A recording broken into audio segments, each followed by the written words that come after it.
Now, false or misleading news, or what you might even call junk news, and the challenge of combating it. Since the 2016 election, we've all become more aware of the problem. Initial efforts to stop it or slow it down have had mixed results at best.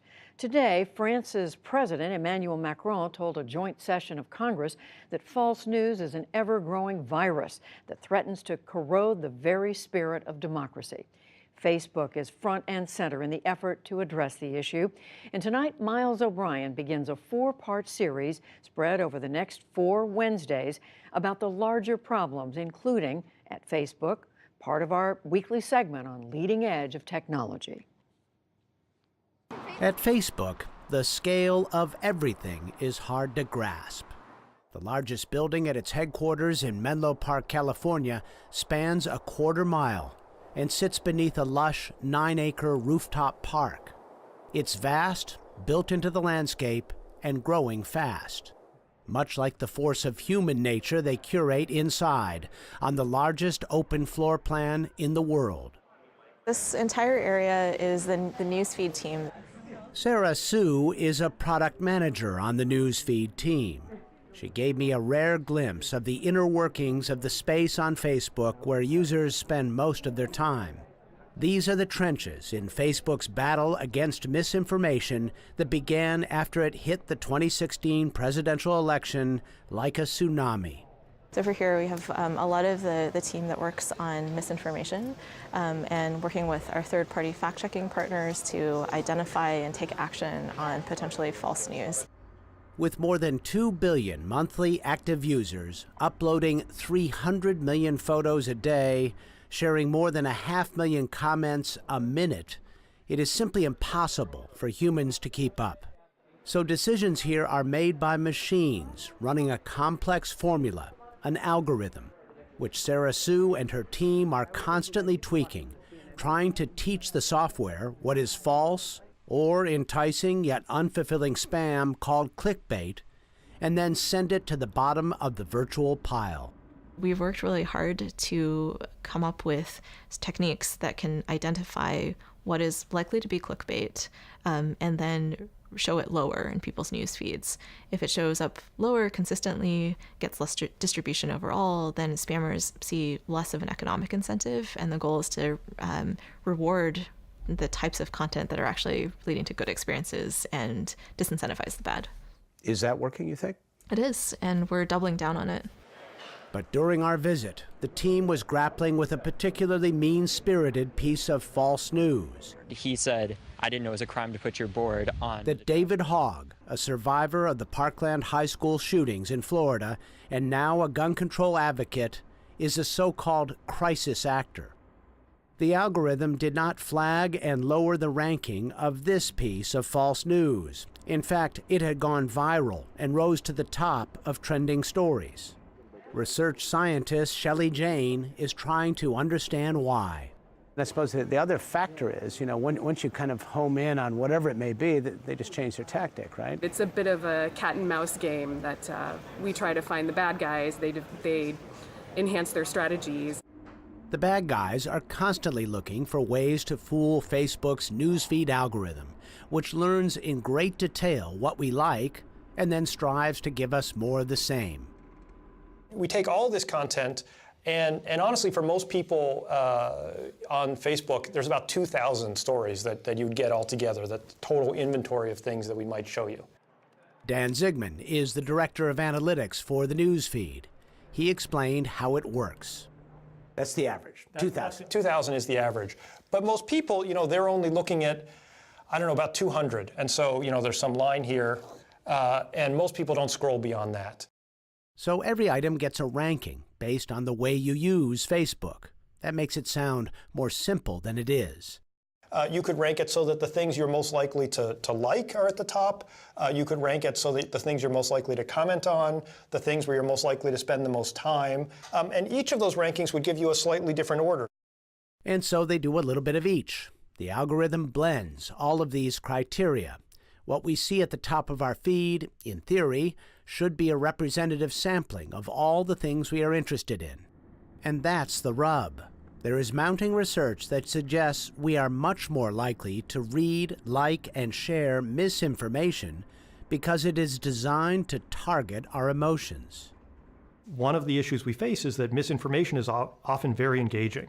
So people don't create a lot of fake, boring stories. In general, if they're going to go through the trouble of creating a fake story, it's about something really interesting and exciting. And so those stories can get disproportionate amounts of engagement. People might click them more than they would click like a more staid kind of honest story, a little bit like eating junk food or something like that. Fiddling with this is tricky territory for Facebook because its business model depends upon engagement. Our attention is the commodity it sells to advertisers. Could be bad for business, couldn't it? Well, I personally feel really strongly that there won't be a business unless we have a place where people can have good experiences. And so that's what I really think about first. But critics are skeptical the flood of falsehoods can be dammed by simply changing formulas. They see a fundamental conflict at Facebook. The problem is a business model that creates incentives for you to manipulate the emotions of the user and to make them vulnerable to manipulation by third parties who are bad actors. Silicon Valley entrepreneur Roger McNamee was an early investor in Facebook and remains a stockholder.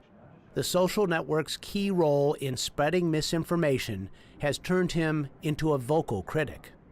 Whatever provokes them, or religion, or anti-immigrant, whatever the issue is that gets people into that emotional state is what Facebook's looking for. And so what they figured out how to do was to take the news feed, the core messages that you see, and to tailor them to provoke the outrage cycle at a predictable interval.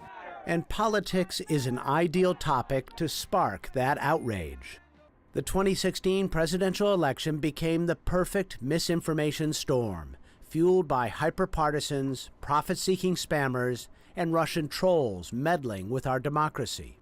And as worrisome as it is in the U.S., in many countries where Facebook is the internet, authoritarian rulers have spread misinformation to incite violence against minorities and political foes. But for all the smoke, it is hard to find the fire. And so we've got to use sort of detective work, and in this case, sort of internet detective work to find them. Cameron Hickey is the producer of this series. He began his career as a computer programmer. This came in handy as we started digging. It was really clear that in order to get a handle on it, we had to do some data journalism. And so I started building this tool to understand the scale of the problem, look at the various places where it was coming from, just so we could understand it. He started by looking at some existing misinformation sites and isolated telltale patterns, including the age of the pages, the way they share content, and common terms like outrageous, shocking, and unbelievable. And then he wrote a program to help the NewsHour investigation. He calls it News Tracker, and it will soon be used by Harvard University to research misinformation online. Hunting for wily spammers is akin to a game of whack-a-mole. They change their domains with astonishing speed. But Cameron noticed they don't change their Facebook pages. After all, that is where they gather their audience. So he focused on Facebook. And so what turns out the key to finding the next source is this woman. She's my grandmother.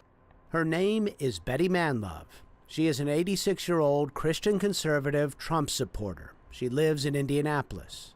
Unbeknownst to her, she has liked more than 1,400 partisan, hyper-partisan, spam, and even Russian disinformation sites.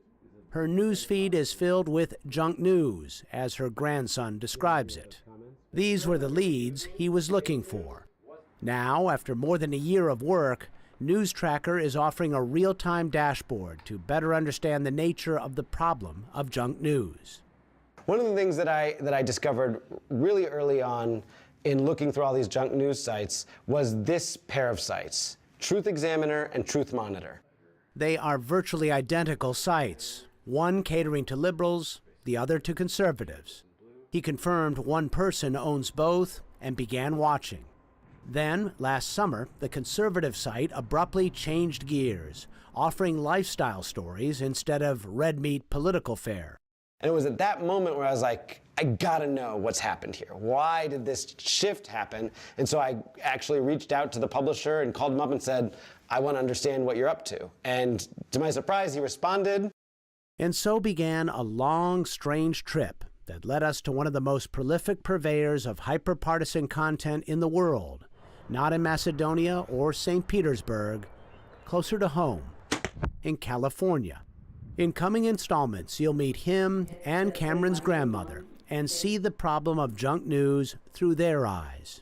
And finally, we will take you back inside Facebook to see how they are redesigning the news feed, employing third-party fact-checkers, and using artificial intelligence to solve a problem that may be too hard for humans to grasp. I'm Miles O'Brien for the PBS NewsHour in Menlo Park, California. Fascinating. And one other note for all the anger around Facebook, its ad business has not suffered. The company reported today that it earned almost $12 billion in revenue for the first 3 months of the year. That is close to 50% more than it earned for the same period last year. We'll also have more about the News Tracker project that you just heard about and how it came to be. That's on our website.